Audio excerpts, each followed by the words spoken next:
Hey y'all, welcome to the channel. If it's your first time joining us, thank you very much, and welcome back if you are returning. My name is Andrew, I'm with Caldi's Coffee, and at the time of making this video, we are rapidly approaching the holiday season.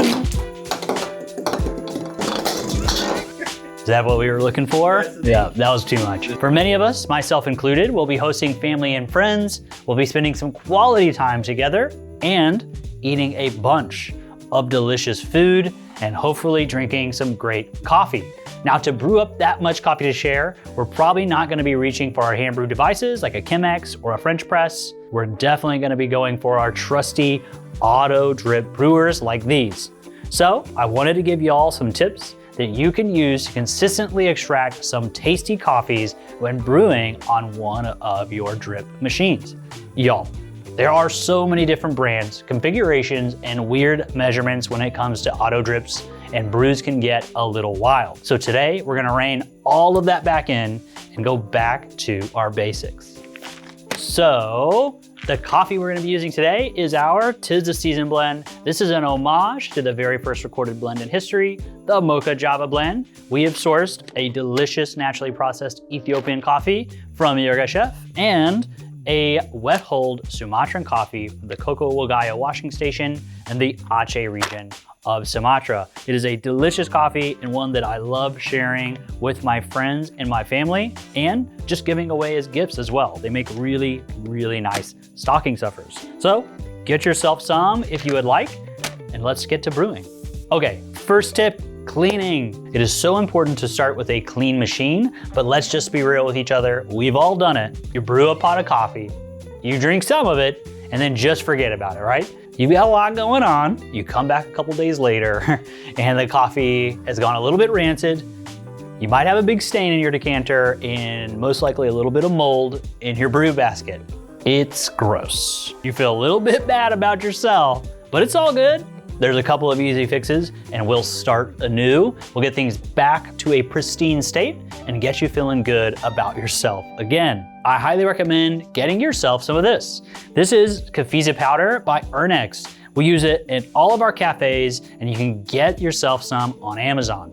Now a little bit will go a long way and it will definitely last you for a while. We're gonna go ahead and cut to some B-roll so you can see the process, but just put maybe half of a teaspoon in your basket, fill your reservoir with water and run a brew cycle.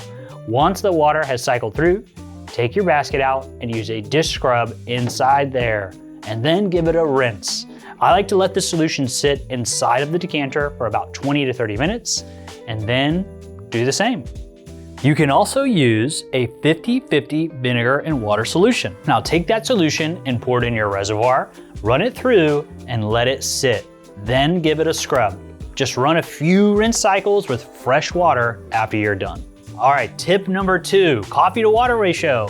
Now this throws a lot of people off, but the concept is very simple. The execution, however, gets a little muddy depending on what you have in your kitchen. So we're gonna be using a standard 1:16 coffee to water ratio. 1 part coffee to 16 parts water. This is easy enough, but if we assume people are going to drink 6 ounces of coffee at a time, we'll make enough for 6 people. So 6 people times 6 ounces is 36 total ounces of output. Now this is where things can get weird. If you have a kitchen scale that can measure in grams, like this one here, we'll just tear out your measuring pitcher, pour 36 ounces of water in.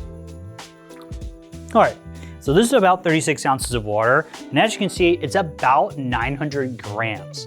So I'm actually just gonna add a little bit more water to bring it up to 1,000 grams because the more coffee, the better. There we go. So now we can just take 1,000 grams divided by 16, which is 62.5. And that is how much coffee we will need to give us that 1:16 ratio. All right, we can then grind this up and brew. And as you can see, we're gonna be getting a medium-sized grind here, which is what we're looking for when we are working with a drip coffee maker. Now, what if you don't have a kitchen scale? What if you just have cups and tablespoons? Well, 1 cup of water is gonna be roughly equal to 240 mils. So if we add 4 cups of water to our reservoir, we're gonna be at 960 mils. Then we can take 1 tablespoon of whole bean coffee, and that is gonna be equal to about 6 grams of coffee. Then we'll need to take about 10 tablespoons of coffee total to get close to our 1:16 ratio if we're still aiming to brew about 960 mils of water. And to make this a little easier, we can actually just use 2.5 quarter cups, which will equal 10 tablespoons. Whew, that seemed like a lot. You can see why we recommend investing in a scale. It makes things so much easier for all of your measurements, and you'll just be much more precise. Okay, tip number 3 is gonna be water temperature. This is super important for proper extraction. We want our water to be between 195 to 205 degrees Fahrenheit when it hits our bed of coffee. This temperature range will pull out all of the delicious flavor compounds out of our coffee, giving us a nice sweet cup.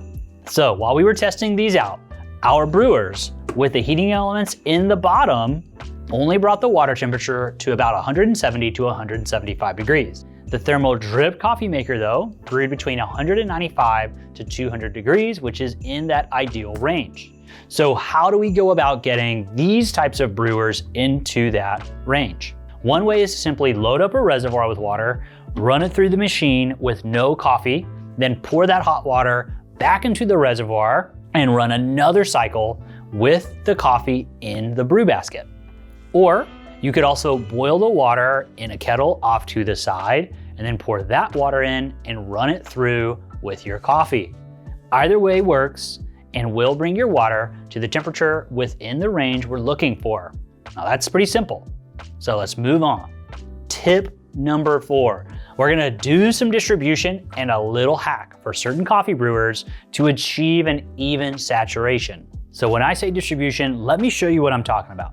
Let's take our coffee. We're gonna take our brew basket. I'm gonna add my coffee to our brew basket. And I'm just gonna do a little shake, right? One more. Just a little shake. Now that's nice. Now we've got an even bed of coffee in our basket. Let's figure out how we can get our bed of coffee evenly and fully saturated every time. The good news is with these 2 brewers, we don't need to do anything. They have a nice shower head that is going to cover our entire bed of coffee and do all of the work. This one is a problem. This shower head will spray water on this side, leaving this side untouched. And with this much coffee in the basket, at the end of our brew, we will most likely be left with dry spots. But we want all of our coffee to come into contact with all of our water to get the best extraction. So luckily there is an easy fix for this. So let's go ahead and start our brew here. And I'm gonna grab myself a spoon. Let's lift the lid. And once we have a little bit of water in, what we can do is actually just start stirring. So I'm just aiming to ensure all of the coffee here is saturated. Once it's saturated, I can close my lid and we're gonna let this finish brewing. Final tip, y'all. I mentioned before that some coffee brewers will have heating elements in the bottom. So we recommend after your brew is finished that you cut power to those brewers. Otherwise, that coffee will just sit inside the decanter and cook on that decanter. This, in the end, can create some really unpleasant flavors. So for our thermal carafe here, there is no heating element. This coffee, however, will remain hot for a couple of hours because of the insulation inside the carafe itself. So whenever you can, I definitely recommend serving your coffee immediately after you're making it, if it's for you or if it's for a group. That freshly brewed coffee will always taste the best. All right, y'all, that's all we have for today's, I don't know why I did that. Okay, y'all, that's all we have for today's video. We hope you enjoyed tips for brewing delicious coffee for your family and friends during the holiday season. Please go out and try our 'Tis the Season blend. It is amazing coffee and it has some truly amazing packaging as well. And if you haven't already, please subscribe to our channel. Thanks again, everybody, for stopping by and have a wonderful holiday season.